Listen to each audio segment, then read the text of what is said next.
ಎಲ್ಲ ದೇವ್ರ ಆಟ, ನಾವೆಂತ ಮಾಡೋಕ್ಕಾತಿಲ್ಲ. ಪದೇ ಪದೇ ಅವ್ನು ನೆನಪು ಬರ್ತಿತ್ತು. ಅವ್ನು ನೆನಪುಗೋಸ್ಕರ ಆದರೂ ಊರಲ್ಲಿ ಒಂದು ಬ್ಯಾನರ್ ಹಾಕ್ಸುವ. ಹೌದು, ಹಾಗೆ ಮಾಡುವ. ಎಷ್ಟಾಯ್ತು ಬ್ಯಾನರಿಗೆ? ನನ್ನ ಹತ್ರ 200 ರೂಪಾಯಿ ಇತ್ತು. ದುಡ್ಡಿನ ಬಗ್ಗೆ ಯೋಚನೆ ಮಾಡಬೇಡ ಮಗ, ಫ್ರೆಂಡ್ಶಿಪ್ ಮುಖ್ಯ. ದುಡ್ಡು ಬತ್ತು ಹತ್ತು. ಸರಿ, ಎಷ್ಟಾಯ್ತು ಅಷ್ಟು ಒಟ್ಟು ಹಾಕಿ ಬ್ಯಾನರ್ ಮಾಡುವ. ಸರಿ, ನಾ ಪಂಚಾಯತಲ್ಲಿ ಪರ್ಮಿಷನ್ ಕೇಳ್ತೆ. ಸರಿ, ನಾನು ಬ್ಯಾನರ್ ಪ್ರಿಂಟ್ ಹಾಕ್ಸ್ತೆ.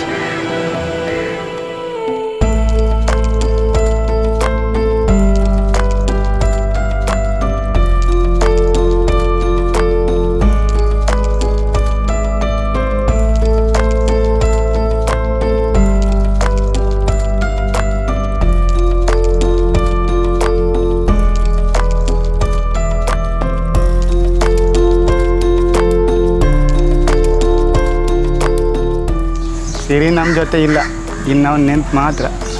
ನೆನೆಸ್ಕೊಂಡ್ರೆ ಬೇಜಾರದು. ಹೌದು ಮಗ, ಪಾಪ.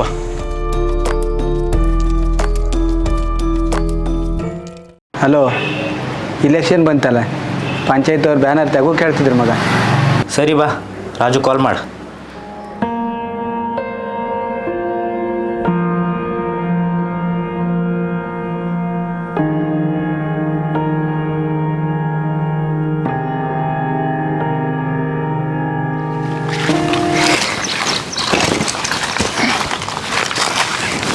ನಾ ಬ್ಯಾನರ್ ತಗೋತ್ತೆ.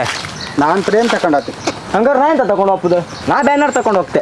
ನಮ್ಮನೆ ಕಿಟಕಿ ಮುಚ್ಚಕ್ಕೆ ಬೇಕು ಮಾರ, ನಾ ತಗೋತೆ. ಹಾಗಾದ್ರೆ ಫ್ರೇಮ್ ನಾನು ತಗೊಂಡು ಹೋಗ್ತೆ. ಪ್ರೇಮ್ ನಂಗೆ ಬೇಕು ಮಗ, ನಮ್ಮ ಏರಿಯಾದ ಕ್ರಿಕೆಟ್ ಮ್ಯಾಚ್ ಇತ್ತು, ನಂಗೆ ಬ್ಯಾನರ್ ಹಾಕಬೇಕು. ಈ ಬ್ಯಾನರ್ಗೆ ಜಾಸ್ತಿ ದುಡ್ಡು ಆಗ್ತದೆ ನಾನು, ಅದಕ್ಕೆ ನಾನೇ ತಗೊಂಡು ಹೋಗ್ತೆ. ಅವನಿಗೆ ಬ್ಯಾನರ್ ಬೇಕಂಬ್ರೆ ಕೊಡ. ಅವನಿಗೆ ಫ್ರೇಮ್ ಬೇಕಂಬ್ರೆ ಕೊಡ. ಅವ ಕೇಳಿದ ಬ್ಯಾನರ್ ಅದು ಕೊಡ. ನಿಂಗೆ ಫ್ರೇಮ್ ಮಾತ್ರ ಅಡ್ಡಿಲ್ಲಲ್ಲ? ಅದೇ ಕೊಡ. ನೀವಿಬ್ರೆ ಅಂತ ಕ್ರ್ಯಾಶ್ ಆಗ್ತೀರಾ?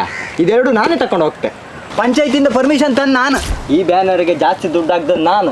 ಎಂಥ ಜನ ಮಾರ, ಫ್ರೆಂಡ್ಶಿಪ್ ಇಂಪಾರ್ಟೆಂಟ್, ದುಡ್ಡು ಬತ್ತು ಆತ ಅಂತ ಹೇಳಿದ್ ನೀನೇ ಅಲ್ದ. ನೀವಿಬ್ರೆ ಅಂತ ಮಾಡ್ತಿದ್ರ? ಬ್ಯಾನರು ಫ್ರೇಮು ಎರಡು ತಗೊಂಡು ಹೋಗಿ ಸ್ಕೆಚ್ ಆಗ್ತಿದ್ರಲ್ಲ. ನೀವು ಎಂತ ಬೇಕಾದ್ರು ಮಾಡಿ, ನಾನು ಪ್ರೇಮ್ ತಗೊಂಡೋಗ್ತೆ. ನಂಗೆ ಬ್ಯಾನರ್ ಬೇಕು ಮಾರ. ನಾ ಹೇಳಿದಲ್ಲ ಬರ, ಆ ಮಕ್ಕಳಿಗೆ ಮ್ಯಾಚ್ ಇತ್ತು ನೋಡಿ, ಆ ಮಕ್ಕಳಿಗೆ ಹೇಳಿದ್ದಾನಲ್ಲ ಬ್ಯಾನರ್ ಕೊಡ್ತೇನೆ. ಜಾಸ್ತಿ ಕೊಟ್ಟು ನಾನು ನಂಗೆ ಬೇಕು. ನೀನು ಕೊಟ್ಟು ಕೂಡ ಹಂಗೆ ಹಂಗೆ ಬೇಕು ಮಾರ. ನಾನು ಮನೆ ತಗೋಯ್ತು ಮಾರ. ಇಬ್ಬರು ಇದ್ರು ಮಾರ,